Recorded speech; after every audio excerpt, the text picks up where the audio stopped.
Hey everyone, welcome to Danny Chats. This is episode number 35, and today I'm joined by Laurence, and Laurence is in France at the moment. Hello, how are you? Hi, Danny. I'm fine. How about you? Very good, very good. So I say you're in France at the moment. Are you from France originally? You are, aren't you? Yeah, I was Yes. I was born in France, and when I was a little girl, I was like 5 years old. My mom went to live in the U.S. Yeah. She was a diplomat, so I was raised in Washington, D.C., which is why I speak both languages. Yeah, that's And when I exciting. was like 11, we came back to Paris. But my stepdad, because my dad died when I was a child, like a lot of heart transplant recipients. My stepdad is German, and he only speaks English. Well, our only common language was English. So even though I came back to France, I always spoke English with my family. Wow. I was able to keep that level of English.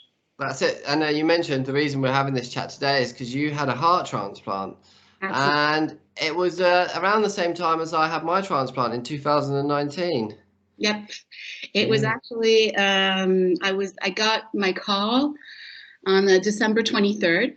So Yeah. it was the day I was in bed planning for Christmas Eve, because we were going to have Christmas at my place. Yeah. And I was actually drinking champagne in bed because there was some leftover champagne in the fridge from a party we had had the night before. And I was getting ready to watch Netflix in my PJs. Yeah. And all of a sudden I got this call and like a unknown number at Yeah. 10:30 p.m. And who calls you at 10:30 p.m. on, 2 days before Christmas? No one.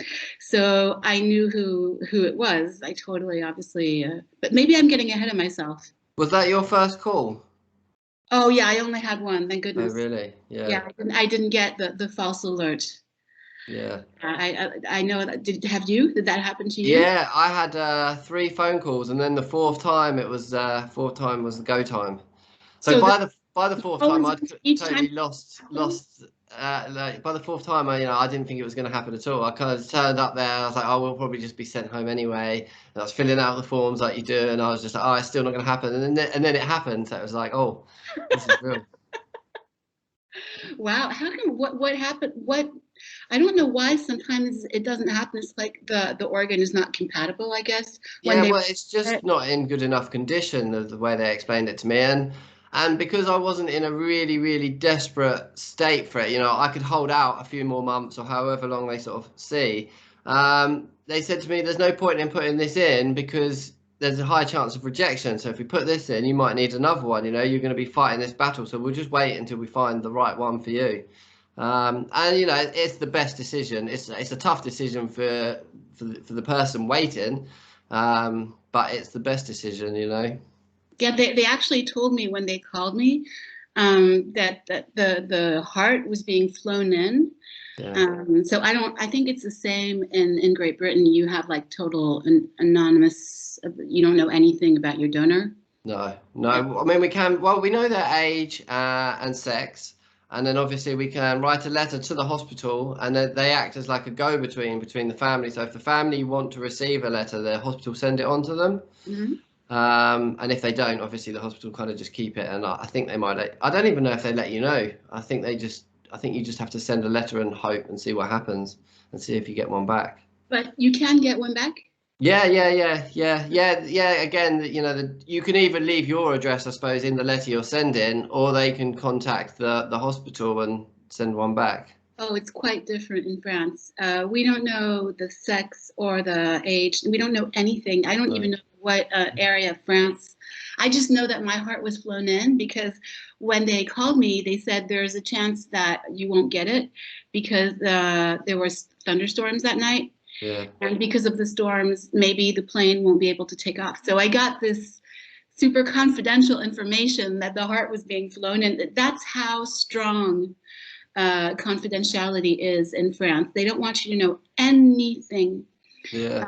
And there's no, like, you can't, I know that in the US, if both parties agree to waive confidentiality, you can actually meet. But in Yeah. France, that's absolutely impossible. So I don't know anything about it. And I have no idea who my donor is. But I was, like you, able to send a letter. But same, I don't know if they accepted it. I don't, Yeah. but I don't think it's possible.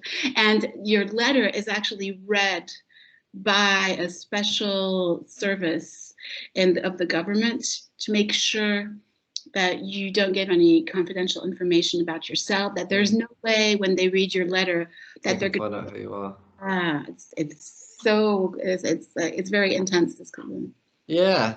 So what led up to the point of you getting this phone call? Like a lot of heart transplant recipients, I think it's about 40 or 50%. I had a genetic disease, which is called cardiomyopathy. And I had hypertrophic cardiomyopathy, which means that your heart is too thick. The muscle is too thick. And as you age, it gets bigger and bigger and bigger, and it's not able to pump blood correctly. It's just this big, thick heart. It's way too big. And so I knew I had this. And my father died of that when I was 8 years old. They discovered I had it when I was an adolescent, because it's not an illness that reveals itself when sorry if my English is not always that's okay. It's not a disease that you can know of when you're a child. It's when people are like 18, 20 that you can get the first symptoms. And but I led a very normal life. I used to be a very active person. Now I'm getting back there. Yeah. I'm obsessed by skiing, water skiing, all that kind of stuff. And I always led a very normal life. I would see a cardiologist like twice a year. So I knew I had this thing, and I had to be careful. So I was not allowed to scuba dive or that kind of stuff. But that's okay. And I was flying. Was flying okay? Yeah, like aeroplanes, because obviously the pressure and stuff there. No problem. No problems there, yeah. And then in 2015, I think, 2015, all of a sudden I felt like this explosion in my chest. I had no idea what was going on. And it was so strange. And I have a tendency to minimize, like some people are hypochondriacs. Yeah. Well, I'm the contrary. I don't know what you call that, but I'm always like, it's going to be fine. Yeah, I can relate. So it ended up that my my blood was beating at 180 beats per minute, like when I was sitting down. That's high. I wasn't. I was in total denial. My son had to go on a trip with his school, so I packed his suitcase. This is like, I should have been in the hospital. This is completely crazy. And the next day, I was thinking it's going to go away, and the next day it hadn't gone away. So I went to the hospital, and then they put all these electrodes on me, and all these alarms went off in the room. It was like a TV series. Everything was ringing, and I was like, oh, something must be wrong. And it ended up I was in an atrial fibrillation, which means that if you're not a heart transplant recipient, you may not know what this means. You have a heart. So imagine like a heart, like a cute little heart. Basically, that's kind of the same shape. So on top, you have the two little round bits. So those are the two atriums. Yeah. The bottom, you have the ventricular part of the heart. So fibrillation means that the atriums are not beating. They should be beating regularly like this. And all of a sudden they're like, ooh. So obviously they're not able to pump blood into the heart correctly. Yeah. Were you on, so when they first diagnosed this, did they put you on sort of blood thinners? Were you on injections? Were you on anything like that?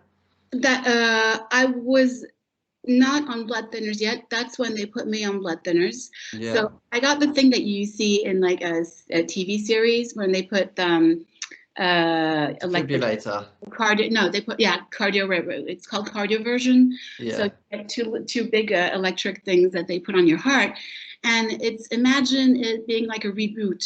It just sudden it puts you back in a normal heartbeat. Thank goodness they put you to sleep for this. So you do get an general anesthetic for a few minutes.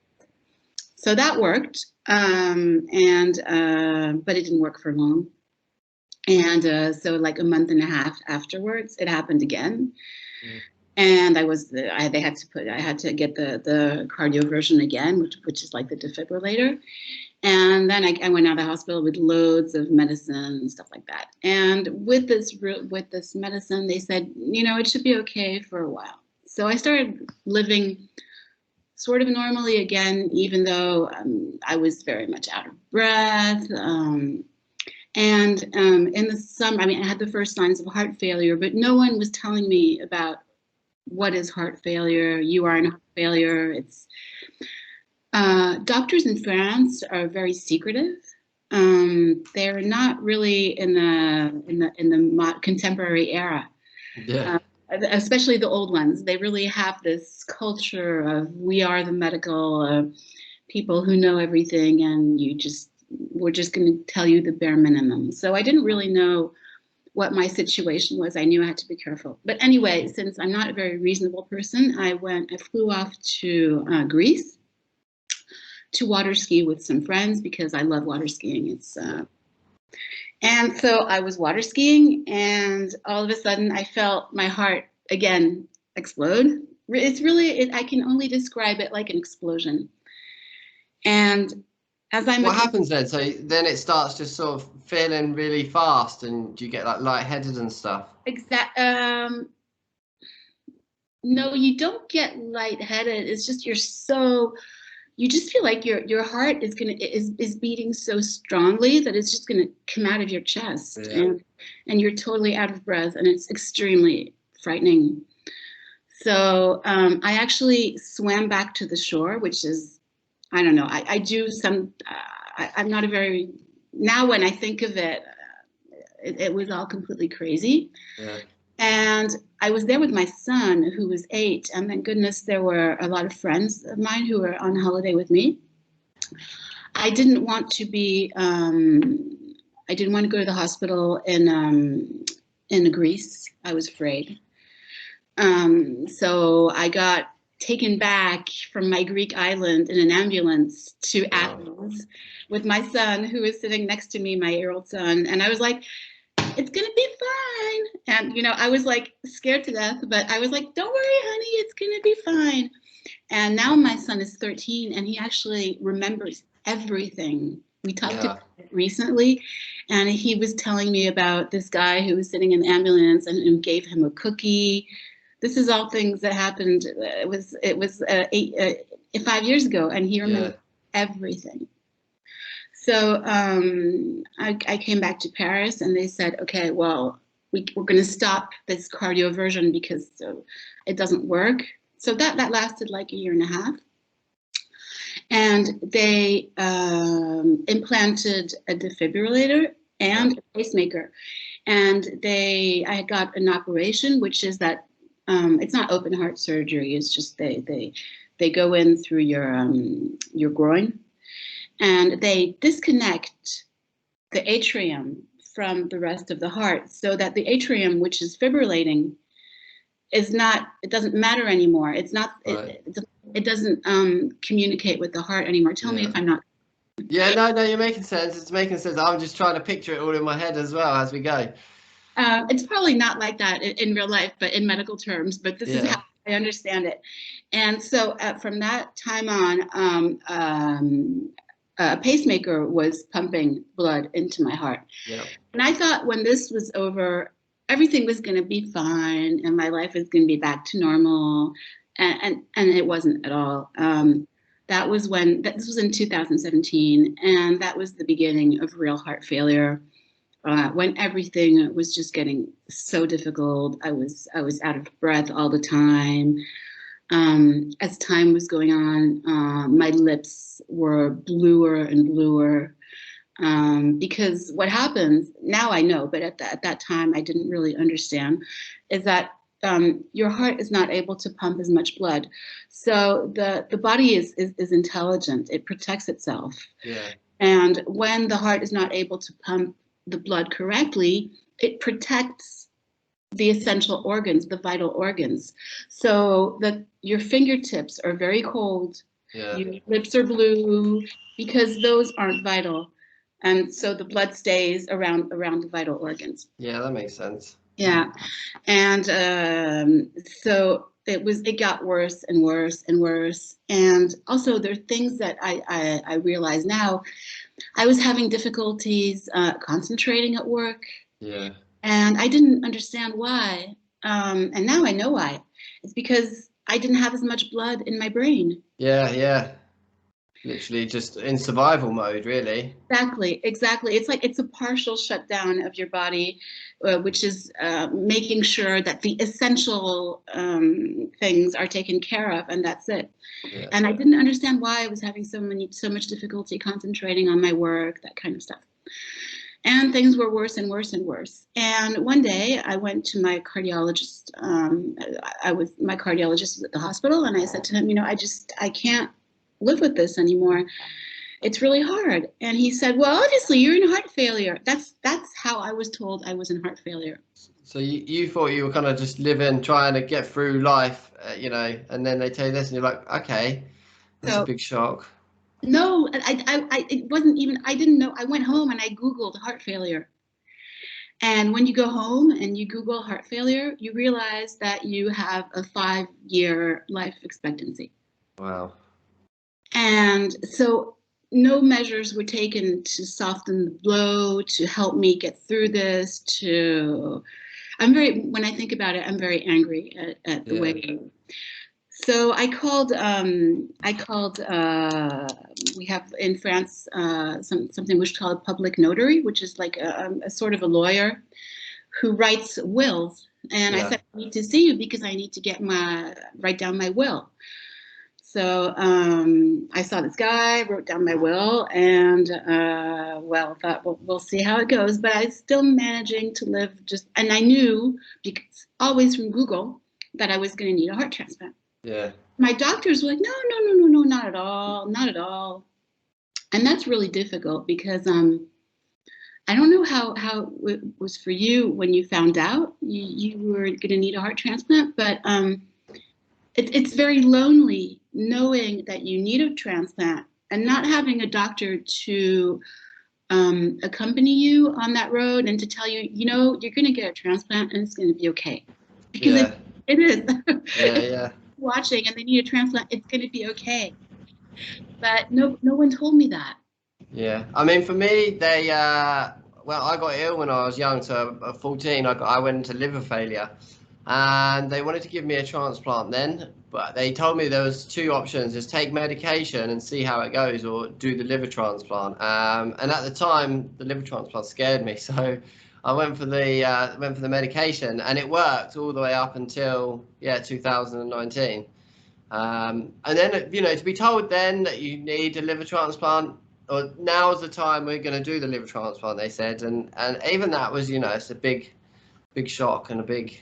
Yeah. Even though I knew it was coming, it's still, that day is just, it's like when you see in the films when someone gets told big news, it kind of, everything else just closes off and all you can just hear is that news and it's like ringing in your ears. And I had to get the train home and I was just thinking, how am I going to tell everyone, Mm. Yeah. For me, I have the exact opposite experience because I was always asking for a heart transplant. Yeah. I had this image of heart transplants where, okay, take my body, open it, take the heart out, put another heart in, close me up, and then I'm good to go. Yeah. Which is not how it goes. For all those of you wondering, it's not like that. It's a little bit more complicated. So I kept on asking for a heart transplant, and everybody was like, "No, you're not. You're not in the indication." Yeah. And in September, after the summer holidays of 2019, I went to see my cardiologist and I was like, that's it. I am not going to live this way anymore. This is I can't. You're going to do something. And he said, okay, well, what I can do is just I can put you on the transplant list. Boom. Just like so blasé. Yeah, well, what I can do.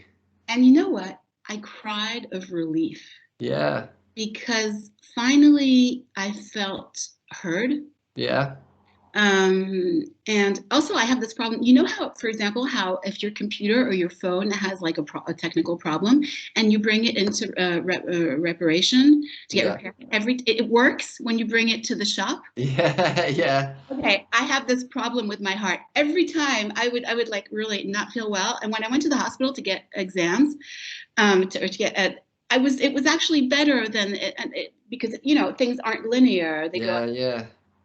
And so he said, okay, well, we're going to do all these different tests. And the tests came back really bad.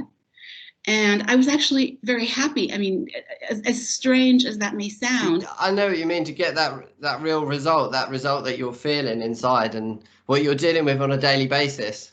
Because a lot of doctors don't always believe you.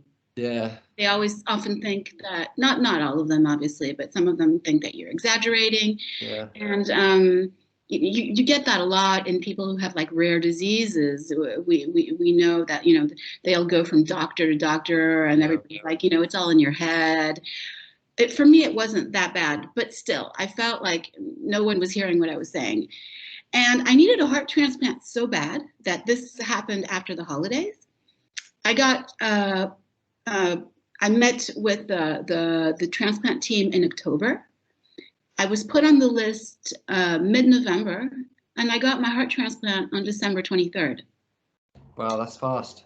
So I was on the list for 3 weeks. Yeah. And you see, they kept on telling me that, I was like much better than, it was fine, I was okay, and that I would probably stay on the list for a year and a half. But not at all. I was not crazy. I really did need a heart transplant. Yeah. 3 weeks on the list, and which I wasn't expecting. That came as a shock. But so then I come back to my story when I was preparing Christmas, and the phone rang, and the first time was the I didn't want to go when the first time. You didn't. I swore when they first rang me up, and the lady on the end of the phone, she just laughed and she said, "I take it this is your first call?" I said, "Yeah." I was in the bath, so the phone call was same as you. I saw it, and I was like, "Oh," and she said, "Hello," and I kind of didn't. I knew what it was, but at the same time, I didn't know what it was. And she went, "Hello, this is King. So we're ringing you up to tell you we've got a liver here." And I just went, "Oh shit!" And then she was like. "Oh," laughing. I was like, "Yeah, I'm in the bath. I've got to get out and get ready." And she was like, "Okay." She says, "You've got plenty of time. Don't worry." So I was on the phone. I remember everything. I was on the phone, and I had the doctor who followed me later on. I remember his voice, and he said, "Well, here we go. We got a heart for you." And I was like, "What? What? It's now?" And I was with my champagne glass because and he was like, yeah, you got it. And the hospital is just right by my house. It's like 15 minutes away. He was like, "Yeah, you got to come." And the words were in my mouth. "No, I'm not coming." And I was like, "No, don't say that. Don't say that. Don't say it." Yeah, you fought so hard to get to that point as well. Because I knew that, there's I'm sure it's the same for other organs.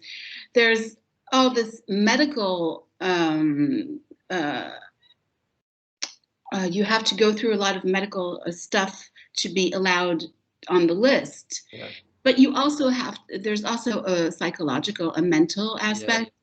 Yeah. They don't officially in France do a mental evaluation. I don't know how it is in Britain. I know that in the US they do, but in France they don't. Yeah, I had to go for a day. I suppose it was an evaluation. I mean, they asked me all about my mental state. I've got scars on my arm from work, and they noticed the scars, and they asked me what the scars were and how I'd got those. And so, yeah, they do check your mental state. Yeah. Which is, now I understand why. Yeah. Oh, totally. Yeah. I was the same. I was like, this is ridiculous. But since having my transplant, I went to counselling for that and for other just whole life stuff. But that was part of it, and it helped. And like you say, I was the same. I was like, it'll be fine afterwards, but mentally it was really tougher than I thought? For me, but maybe I'm getting ahead. A lot of people ask me, and I'm sure that it's the same for you. How is it like to live with somebody else, a piece of somebody else inside? Yeah. And for me, that is totally not a problem. I'm obviously extremely thankful, and yeah, there's this link I have to another human being who is generous enough to understand that organ donation is essential, and that anyone can need it anytime.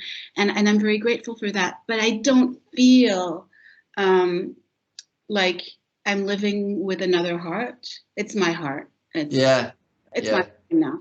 But the very difficult thing I've had to process is I've had a very difficult post-op.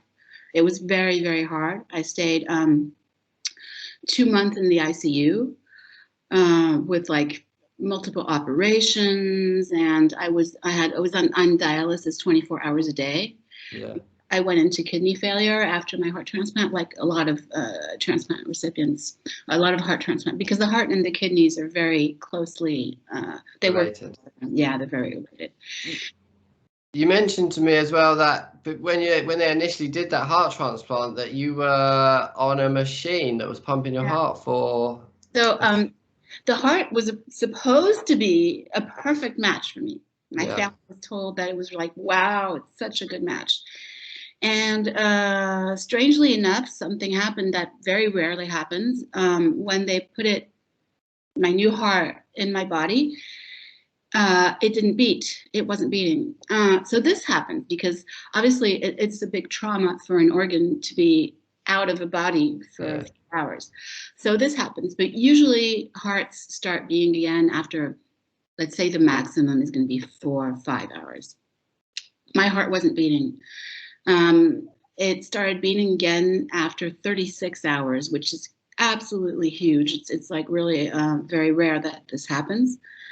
And so during that time, obviously your body can't live 36 hours without a heart. Yeah. So you're connected to a machine, which is called an ECMO, which is it's an artificial heart. So it's a huge machine, and it does what a heart does. But the thing is, it doesn't do it as well as a heart, obviously, because it's not a heart. So because of that, I had a lot of complications. I went into kidney failure. So when I finally woke up, because my heart started beating again, my kidneys weren't working. I couldn't urinate at all. And so then we started thinking that maybe I would need a kidney transplant. Yeah.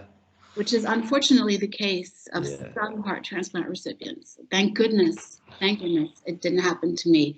Yeah. To go back to that machine, I mean, so this is Christmas time, your family are all there. You're on this machine that's now pumping for you because I was all alone in the ICU. They were all. I feel so guilty when I think about it, even though it's not my fault. They were all celebrating Christmas. Yeah. Without me, wondering if my heart was going to start beating again. That's literally what happened, because on Christmas Eve my heart wasn't functioning. And then, is there a certain amount of time you can be on this machine that's pumping for you? Because obviously they can't keep you on that forever. Is there? I think it can be a little bit longer, because I've heard of someone whose heart started working 10 days later. Yeah.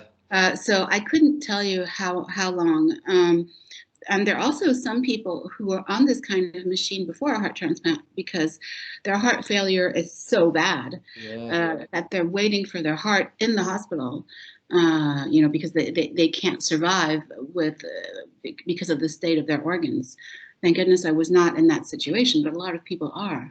And I take it are you in like an induced coma at this point? Oh, yes.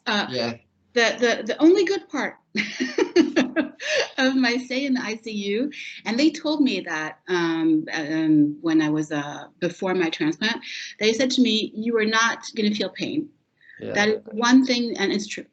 that is one thing that was really well taken care of, because now I follow a lot of heart transplant recipients on Instagram and people coordinating for hearts. And I hear that people after their transplant are often in a lot of pain. In my hospital, they only wake you up from your coma when they consider that you're not going to suffer too much. Yeah. And I must admit, so I stayed in my induced coma for, I think I stayed at first for 5 or 6 days. Then they woke me up, and I was, when I was in my coma, I had a hallucination, like paranoid nightmares. A lot of people have that when they're in the ICU. It's very common. So I would see the people who are in the ICU, like the nurses, but I thought they were all torturing me. And so I would hear their voices, I would see their faces. And if you think about it, you can actually very easily interpret what's going on in the ICU for torture if your mind isn't functioning well, if you're on heavy drugs, because you're naked. I was actually tied to the bed because I wanted to run away. It totally depends on people, and I'm the violent type. Apparently, I'm the agitated type. So when they woke me up, I thought everybody in the ICU, I thought I had been to 42 different hospitals. Wow. For all this stuff. I had been, so I remember all my nightmares because I knew I had to remember them to process them later on, which is what I'm doing now. Yeah. I'm seeing a therapist for that. So my mom came, and I recognized her. That was totally my mom, but I thought it was a mask. I thought she had a mask, and I thought she was one of them, and that she wanted to kill me too. So I refused to talk to her. And so they put me back to sleep because I was just, they call it mental confusion. Yeah. It's massive stress on the body. Yeah, it's crazy. But you take so much drugs for such a long time that you can understand that your mind doesn't function very well. Yeah. So I went back in my induced coma for a couple of days again. And I remember hearing people wishing each other Happy New Year. Remember, I was put to sleep on the 23rd of December. Yeah. And I remember everybody saying Happy New Year, Happy New Year. And they would say Happy New Year every day, which is logical because these people were like coming back from holiday. And I was thinking, they're doing it on purpose to make me think it's a new year, but every day they're saying Happy New Year. So New Year was yesterday, and everything, it's crazy. And then one day, I love Italy. I'm obsessed with Italy, and I'm learning Italian. During my nightmares, I was on beautiful Italian roads in a convertible car. And all of a sudden, I was sitting in Rome in a terrace in the sun having my breakfast. And then I woke up, for real. So I didn't wake up in Rome, unfortunately. Yeah. I was still in the ICU, but all of a sudden, everything wasn't quite clear to me. But I did realize that, okay, these people are not here to kill you. And I'd say after I woke up, it took me around 2 days to really realize what was real and what wasn't real. So that was like on the 7th of January. So in the end, it really did take me 10 days to be in a fairly normal mental state. Yeah. And then how long were you in hospital after that? I stayed 2 months in ICU. Wow. Because my kidneys weren't functioning at all. So I had dialysis 24 hours a day. Yeah. Which is very, very hard.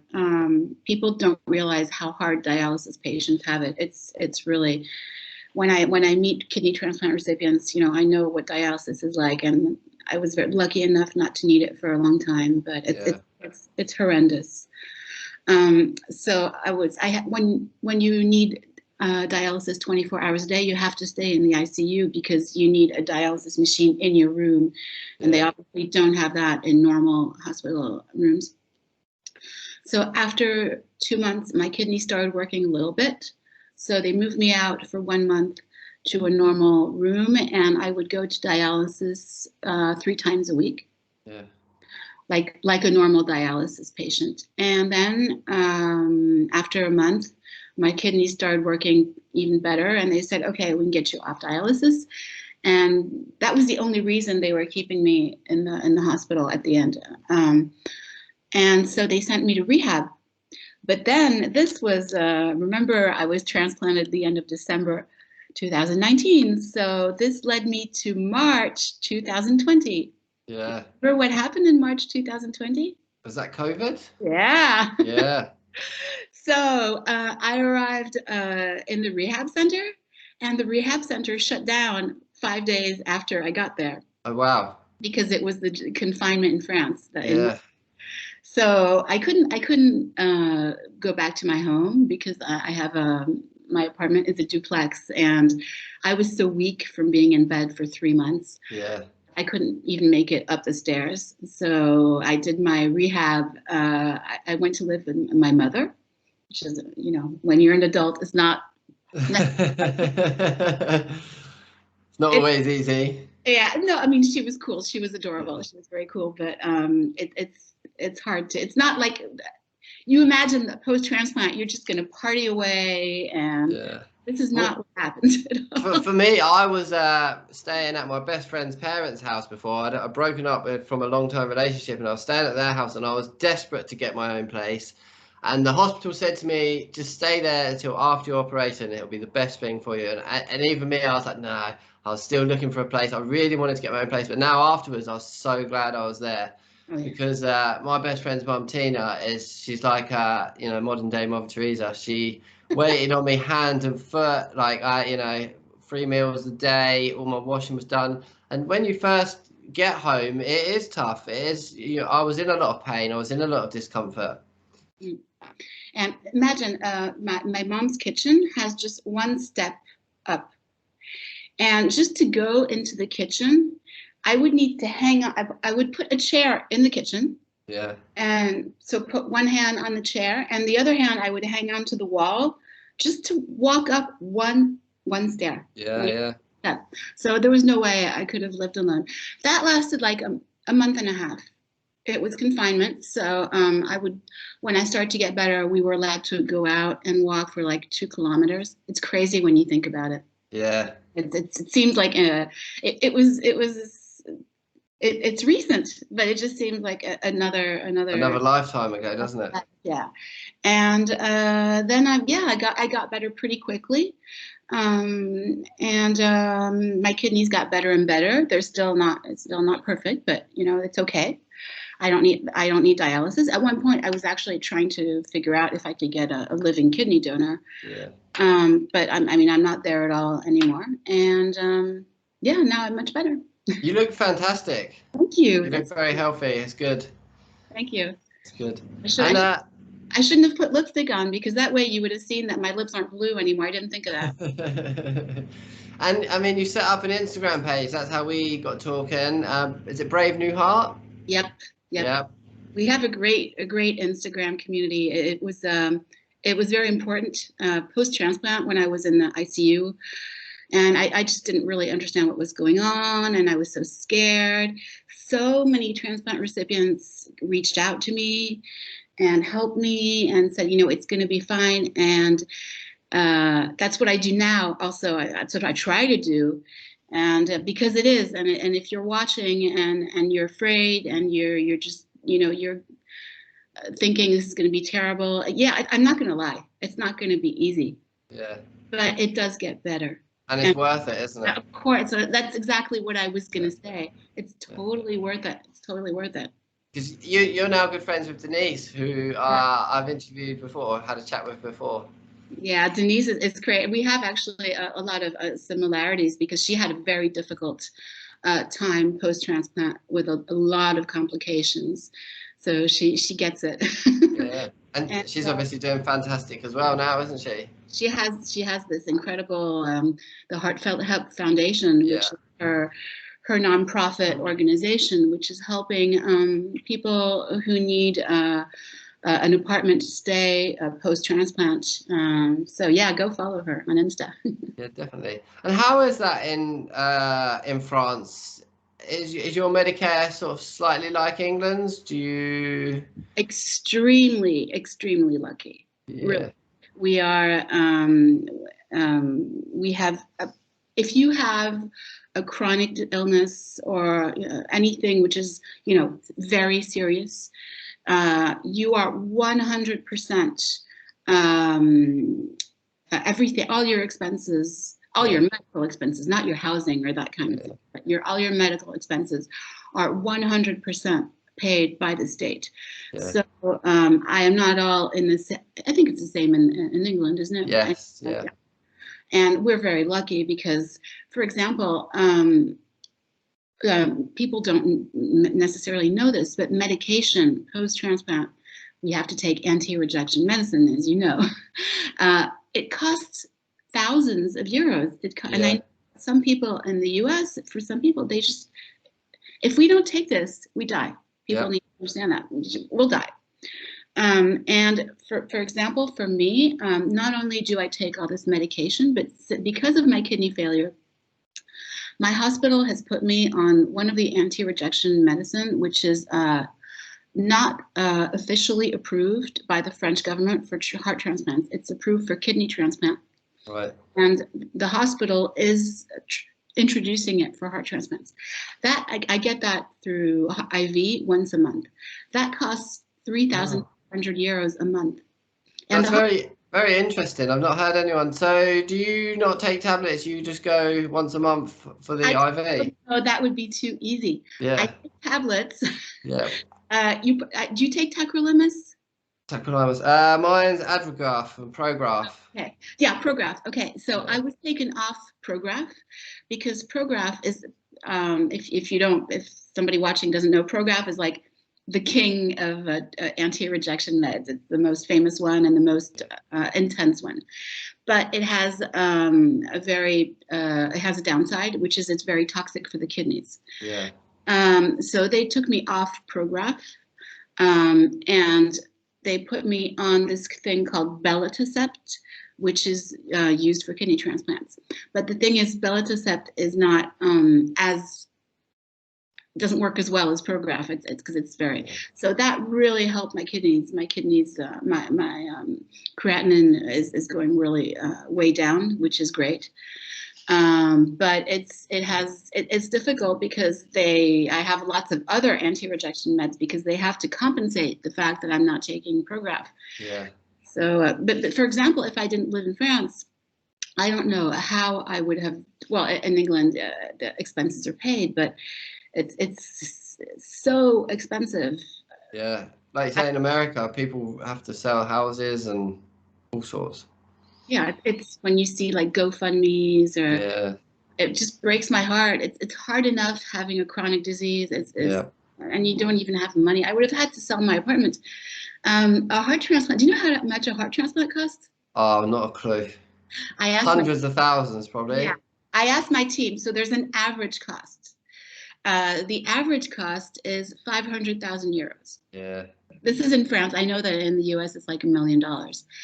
The average cost is 500,000 euros. But obviously each complication that you're going to get, and I had so many, is going to add on to that price. Yeah. So, how do people do it when they have to pay for it? I have no idea. It. And like you say, I mean, it's just stressful enough going through that whole process without worrying about your house or how you're going to pay for it and if you can pay for it. And I think that it would have pushed me over the edge. Yeah, I wouldn't. Thank goodness I have my own apartment, and it's my apartment because things got really hard financially after my transplant because I stopped working. Yeah. Now I'm starting to work again. But if I hadn't had my own apartment, that would have been a lot of anxiety. And I can't even imagine if I had to pay for my transplant on my own, how would I have managed? Yeah.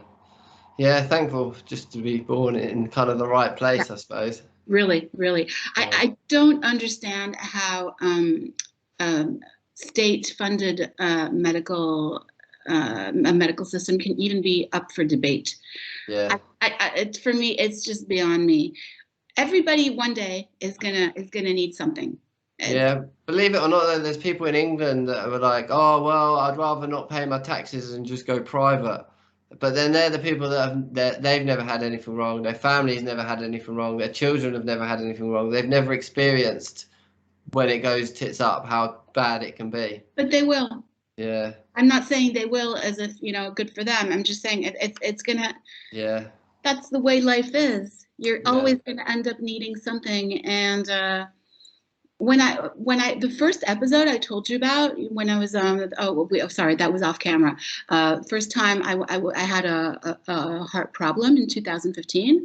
I was in the hospital for 5 days. Yeah. And I asked them, how much did that cost? Obviously didn't pay for it. Just that was 8,500 euros. Yeah. You have to have, who has that money? Some people do.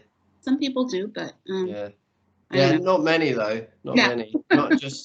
Not just lying around to be like, okay, well, that's £8,000. Here you go. And it's interesting because when I was in the hospital, they told me that one day in the ER, an American tourist came, and she had some kind of problem, and they started doing tests on her, and she was screaming, "Let me go! Let me go! Let me go!" Because I mean, I'm laughing because it's absurd. It's absurd from a French point of view. She was scared to death that it was going to cost like $20,000 or something, because that's what happens if you go to a hospital in the U.S. Yeah. And obviously it was not the case, but she just wanted, and when the nurses weren't watching, she ran away from the hospital because she was so scared. Mad, isn't it? So, I mean, and in the end, that only ultimately, I think, puts more pressure on the health service, because people delay going to get something checked out, which then gets worse. Absolutely. And then when they do go, then they're all using all these machines, and it's just. You're right. It's in the long run, it's definitely not healthy. You're absolutely right. Absolutely. It's been fascinating chatting with you, and I'm so glad that you're doing well now. Thank you. I mean, you're still going for regular checkups and things. Oh yeah, I go. I had a biopsy Monday, which so that's not very much fun. But obviously, we have to check that there is no organ rejection. Yeah. Because the body considers that anything that is anything that is alive that is put in it is like a virus or an intruder. So the body obviously tries to kill it off, which is why we have to take anti-rejection meds. And also heart transplant recipients, we have to get regular biopsies to make sure that there's no rejection. Yeah. That's not very comfortable, is it, the biopsy? Oh. Not ideal. Yeah. But the main thing is you're doing well, and you're living your life as quote normal as as life is. I'm doing well. I'm very happy. Obviously, I was lucky enough to get a heart, and I'm fine. And it's not being an organ transplant recipient, and I'm sure that's the same for everyone, is not easy. Yeah. Because we have to take our medications at very particular times. It's loaded medications, and then with COVID, it's very difficult because some of us, and I include myself, have not responded to the vaccine. Yeah. Have you had the antibody test then? Yeah. I just had the vaccine and I didn't bother getting an antibody test. I'm very curious. I always want to know everything. Yeah. So I didn't respond to the vaccine at all. So I'm very careful. I have to be very careful. And it's terrible because normal people, I mean, people who don't know about organ donation, they don't realize this. And you hear anti-vaxxers saying, whatever, people who are fragile, they're vaccinated. So I don't need to get vaccinated because if you're particularly fragile, it's okay, just get the vaccine. And they don't understand that there are a lot of people out there who are vaccinated, but who are not able to be protected. Yeah. I have no protection. I was on vacation in Italy this summer. I decided to go. It was a very big decision. The first nights I would not sleep. I was so afraid of catching COVID. Yeah. I was in bed thinking, please don't make me catch COVID. Please, please, please. And then after 3 days, I thought, okay, that's enough. Okay, just. Where did you go in Italy? I went for a week to Sardinia. Oh yeah, nice. That's down the bottom, isn't it? It's an island in the Yeah, Mediterranean. yeah, Beautiful beaches. Yeah, it's just above Sicily. yeah, yeah. Because I've been to Sicily and I've been to the Right. Amalfi Coast. I spent a bit of time in Italy. I like it there. Florence. I've been to Rome. And then I went the second week. I went back to France, and then I went back to Italy. I went in the countryside near Tuscany, Yes. in Umbria, which is just by Tuscany, and then I ended up in Florence. Nice, nice. And that was great, but it was extremely frightening because obviously when I went out to crowded places, I would wear an N95 mask. Yeah, But I was able so it's hard because as transplant recipients, we really want to live because yeah. we've gone through so much that we want to enjoy life and we want to have fun and with this COVID shit, sorry, I'm saying That's all right. sorry for the language. It's hard. It's a tough time for immunocompromised people. Yeah, I'm getting blinded now. The weather has completely Uh, changed when I was talking to you earlier. The sun has just come out, which is nice. so it's not true what they say about England because it was raining in Paris all day yesterday, and I saw you on Instagram having fun outside. So Yeah, no, I think yesterday it might have rained in the morning again, but then stopped. Yeah, it did rain in the morning because I had training, so I got absolutely soaked. Came home, had a bath, and then we went out in the afternoon because it was nice. So yeah, we'll probably head out this afternoon. I'm gonna go out. I'm gonna go out today because I was binge watching Netflix yesterday. So Yeah, it has to be because done of though. the rain, because yeah, see, heart transplant recipients are not all perfect. We're not like all exercising all the time. We do Netflix and chill too. Oh, brilliant. Well, I'll let you get on because I just noticed we've been talking for nearly an hour now, and I don't want to take up all your day. But Thank I really appreciate you coming on. Yeah, thank you for inviting me. It was great. It was a lot of fun. Yeah, it's brilliant, brilliant. Well, I'll let you get on. Thank you very much, Laurence. Speak to you soon. Bye bye, Danny. Have Bye a great bye. bye.